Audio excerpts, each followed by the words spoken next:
miles over miles and see nothing. It takes more than a day to do. Yeah. You know? It's fun. Yeah, it's great. I like the country. It's a great country. Yeah. And you have also some very popular places like Louisiana, New Orleans. The city lives.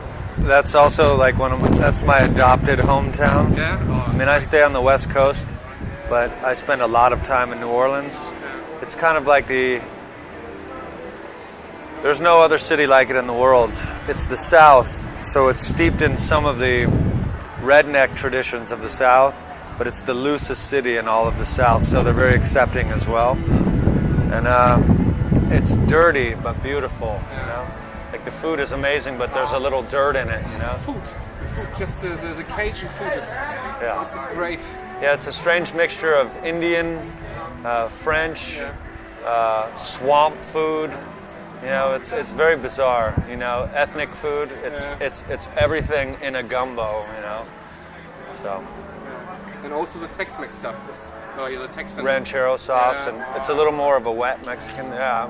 We miss. I love to cook, man. You know, I'm on the road and I never get a chance to cook. So. Okay. Is it your first time here in Roskilde? Roskilde, yeah. Beautiful festival. I've never saw a festival like this before, so the stewards are very friendly prepared. Yeah, everyone.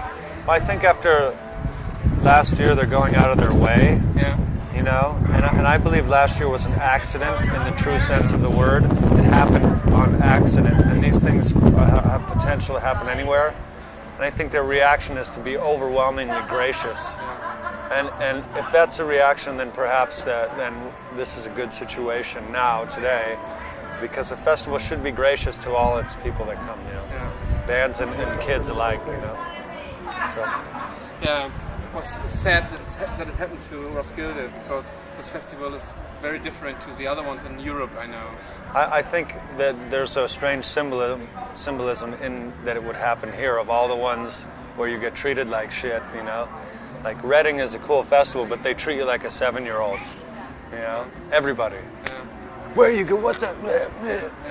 And you just want to go like, fuck you, you know. But it's a good festival for music, but the treatment of it is not as good, you know.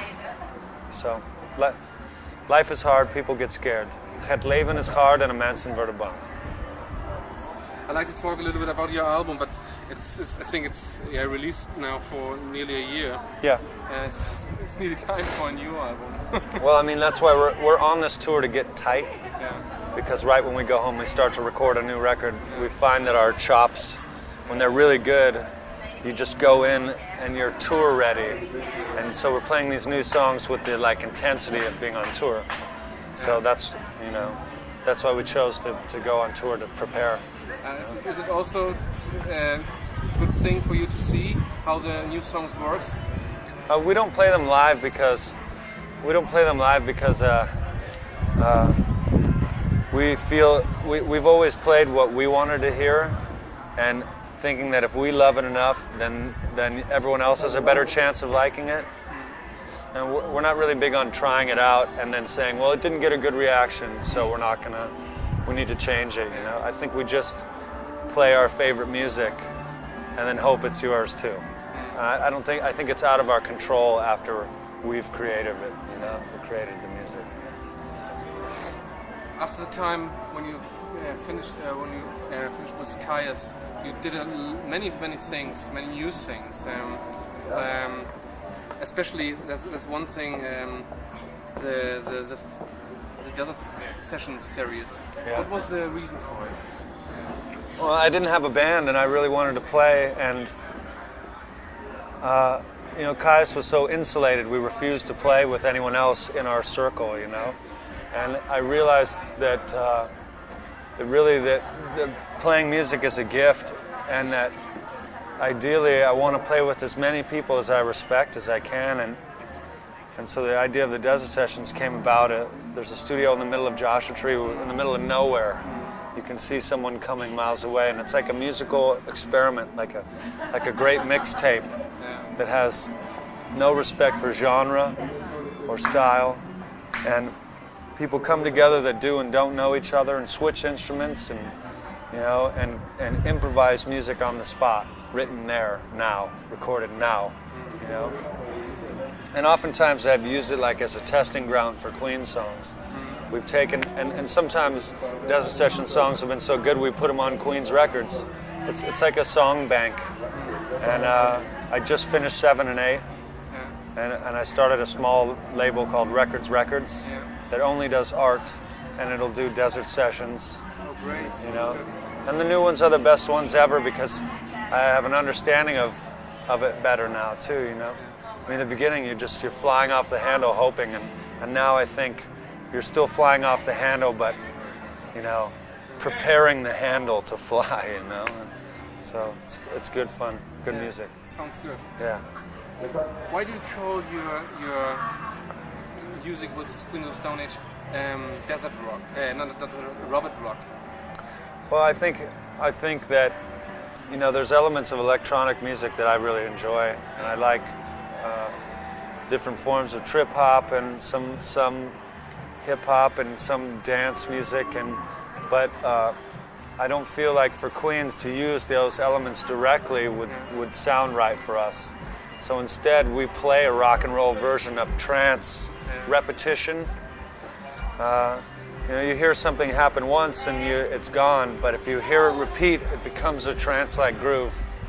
And so it reminded me of these cartoons from the 50s in America where they could tell you about the house of the future, and an arm comes out of the wall and pours coffee, and robot maids sweep up the floor. But all these robots go haywire, and they repeat these strange tasks. And yeah, so it's like broken robots in repeat mode, you know.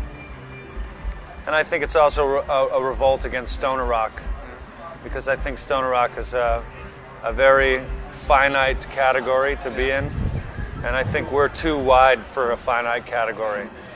So, do you think is music for you a growing thing?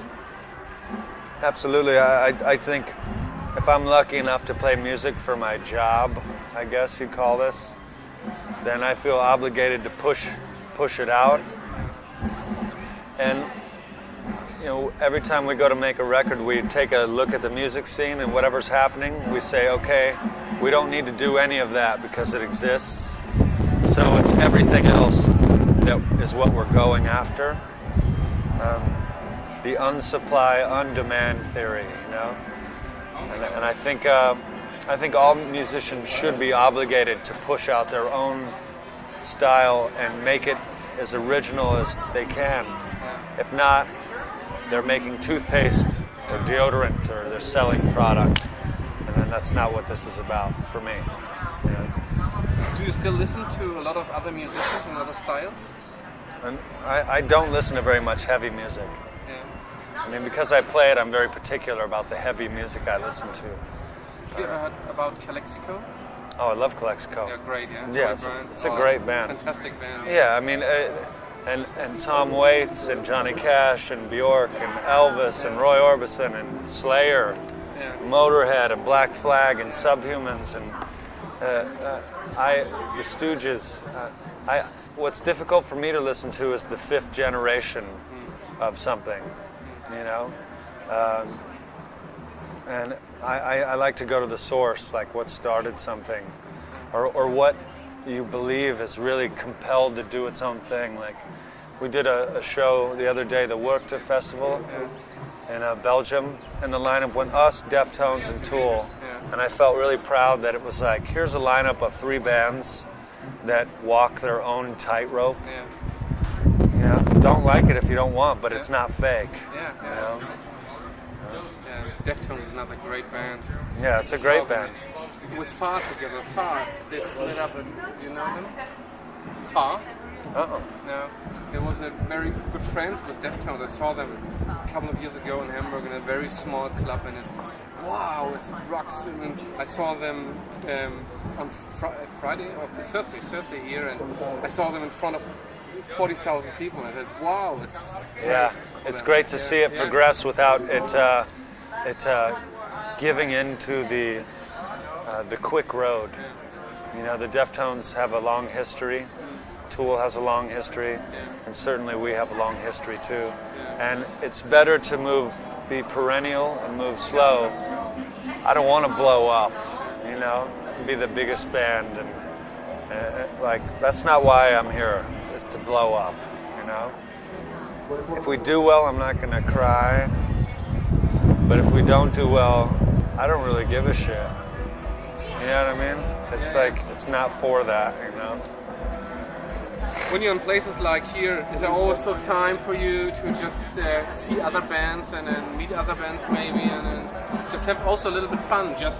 That's why we do the festivals, so you go on tour, you never get to see anyone but yourself. Yeah. And these are a luxury for us because we get a chance to manipulate a giant audience and watch our favorite bands and discover new bands. And you know, it's nice to meet bands that you listen to their records and realize they're cool, you know, or not. You know? I like that dynamic. And I also like the dynamic of, it's not a competition, but every band comes in here like, follow that motherfucker, follow it, you know. And I think that's good for the bands because the crowd gets to see the bands challenging each other to take it up higher. Yeah. So they get the benefits of that, you know. It's a cool thing, you know. And it's stripped down. No one gets to sound check and do all this stuff, and it's like, can you play right now? Yeah. It's almost like a bet, you know. I bet you can't, and the bands go, I bet we can, you know. And this is an environment I feel comfortable in, you know. Yeah. So many bands work together with Chris Goss. You did it too. We were the first. We were the first. Yeah? But what is so special on him? Well, and I say this because we are the first. Yeah. Chris is my friend. Yeah. We have similar tastes and similar loves. Yeah. So for me, this is a question of, do you like working with your friend or do you want to work with some big producer? And through working with Chris, I now can produce records myself too, you know, and this is a beautiful thing, you know. And so working with him is like working with he's one of my closest friends. If other people work with him, I think it's because they realize his beautifulness and taste from a distance and want to be part of that as well. And why wouldn't you? He's a badass. Yeah. And I have a hole in my sock.